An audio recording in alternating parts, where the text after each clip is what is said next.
পুরাতন একটা কালো হিজাব কেটে সুন্দর একটা নিকাব বানালাম, আর সেটাতে এত সুন্দর করে ডিজাইন করেছি। আমার তো মনে হচ্ছে না এটা হাতে বানানো, তাও পুরাতন হিজাব দিয়ে। কালো হিজাব আমার কাছে অনেক কয়টা আছে, এটা অনেকটাই পুরাতন হয়ে গেছে, তাই ভাবলাম এই হিজাবটা কেটে একটা নিকাব বানাই। পুঁতি দিয়ে ডিজাইন করা নিকাব গুলো এখন ফেসবুকে বেশ ভাইরাল, অনেক চলতেছে আর দেখতেও অনেক সুন্দর, তাই ভাবলাম আমিও একটা বানিয়ে ফেলি। চেরি কাপড়ের অনেক দাম, 200 টাকা গজ। যদিও কাপড় খুব একটা বেশি লাগে না, তবে বাসায় থাকা হিজাবটা দিয়ে আমি বানাচ্ছি।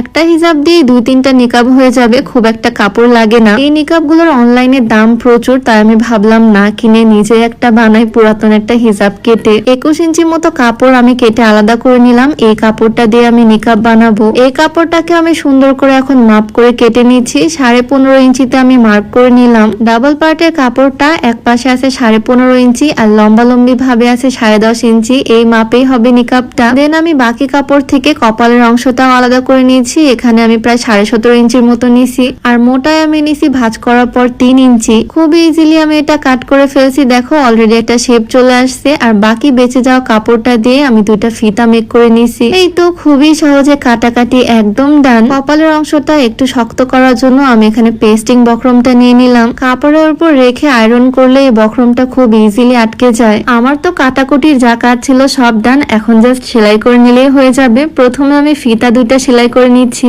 কাটতেও যেমন অল্প সময় হয়ে গেছে, সেলাইও খুব একটা সময় লাগবে না। এখন জাস্ট সুন্দর করে আমি নিকাবটা সেলাই করে, যেটা দিয়ে ফেসটা হাইড হবে, সাইডে একদম চিকন করে আমি সেলাই করে নিয়েছি। যেভাবে কাটছি ঠিক সেই বরাবর, যে মাপ অনুযায়ী কাটছি, সাইজটা একদম পারফেক্ট হয়েছে। গত ভিডিওতে আমার এই মেশিন দেখার পর অনেকে আমাকে জিজ্ঞেস করছো এত পুরাতন মেশিন কই পাইলা। এই মেশিনটা আমার আম্মুর, এটা আমি জন্মের পর থেকে দেখতেছি। আমার আম্মুর বিয়ের পর তার শ্বশুর মানে আমার দাদু আমার আম্মুকে এটা গিফট করছিল। তখন থেকে আমার আম্মু এই মেশিনটা চালায়, আর আমার জন্মের পর থেকে আমি এই মেশিনটা দেখতেছি। আগেকার যুগের এই পুরাতন মেশিনটা এখনো যে সুন্দরভাবে চলে, নতুন মেশিন মনে হয় এত সুন্দর চলবে না। যাই হোক, এদিকে আমার নিকাব বানানো প্রায় শেষের দিকে। কপালের অংশটা আমি চারিপাশে একদম চিকন করে সেলাই দিয়ে নিচ্ছি, যাতে সেলাইটা খুব সুন্দর দেখায়। ভিতরে বক্রম ইউজ করার কারণে ফিনিশিংটা আরো বেশি ভালো আসছে। সত্যি বলতে আমার খুব একটা সময় লাগেনি এই নিকাবটা বানাতে, খুব কম সময় এটা রেডি হয়ে গেছে। নিকাবটা বানানো কমপ্লিট হওয়ার পর আমি একবার ট্রাই করলাম, দেখে তো মনে হচ্ছে পুরাই কেনা নিকাব। এটা যে হিজাব কেটে বানানো হয়েছে সেটা তো বোঝাই যাচ্ছে না একদমই। তো আমার নিকাব বানানো কমপ্লিট, মানে আমার মেইন কাজটাই শেষ। এখন এই পুঁতিগুলো দিয়ে নিকাবে ডিজাইন করব। আমি 60 টাকার পুঁতি কিনছি, মানে 2 রকমের পুঁতি কিনছি আমি 30 টাকার করে। যে পরিমাণে পুঁতি কিনছি 3টা নিকাব অনায়াসে বানানো হয়ে যাবে। মানে ধরো 2টা পুঁতি মিলিয়ে 20-30 টাকা কিনলে আমার জন্য এনাফ ছিল। একটা নিকাবে বেশি পুঁতি লাগে না। কিছু পুঁতি নিছি একদম ছোট ছোট গোল, আর কয়েকটা নিছি লম্বা লম্বা। সুই সুতা দিয়ে এখন সুন্দর করে আমি ডিজাইন করে নিয়েছি। এই নিকাবের নিচে অনেক রকমের ডিজাইন করা যায় পুঁতিগুলো দিয়ে। চাইলে লম্বা লম্বা করে ঝুলে দেওয়া যাবে, বাট আমি একটু ক্রিস ক্রস ডিজাইন করব, মানে এরকম কোনা কোনা করে ঝুলে থাকবে, এরকম একটা ডিজাইন করব। ডিজাইনটা দেখে হয়তো বুঝতে পারতেছো এটা আমি কিভাবে করলাম। ঠিক সেম প্রসেসে সুই সুতা দিয়ে আমি সুন্দর করে নিকাবের নিচের পাটটা সেলাই করে নিছি। আর এই দেখো আমার নিকাবের ফাইনাল লুক। এটা এখন একদম কমপ্লিট। আমার কাছে তো বেশ ভালো লাগতেছে। মনে হচ্ছে আমি যেরকম দেখছিলাম ফেসবুকে কেনাগুলো একদম ঠিক সেরকমই হয়েছে। তোমাদের কাছে কেমন লাগতেছে এই নিকাবটা বলো তো? যে কোনো হিজাবের সাথে এটা পরলে ভীষণ ভালো লাগবে। এই দেখো আমি নিকাবটা পরে চলে আসছি, তোমরাই বলো কেমন লাগতেছে এই নিকাবটা পরে, আর ডিজাইনটা কতটা পারফেক্ট করতে পারছি সেটাও জানিও। সত্যি বলতে আমার কাছে তো ভীষণ ভালো লাগছে এই নিকাবটা। আমি আরো কিছু ডিজাইনের বানাবো সেম ভাবে। তো আজকে ভিডিওতে আমি নিকাব কাটা থেকে শুরু করে সেলাই ডিজাইন সবকিছু তোমাদেরকে দেখালাম। ভিডিওটা কেমন লাগলো অবশ্যই জানিও। তো আজকের মতো এখানেই শেষ করছি। সবাই ভালো থাকো, দেখা যাবে নেক্সট ভিডিওতে। সবাইকে আল্লাহ হাফেজ।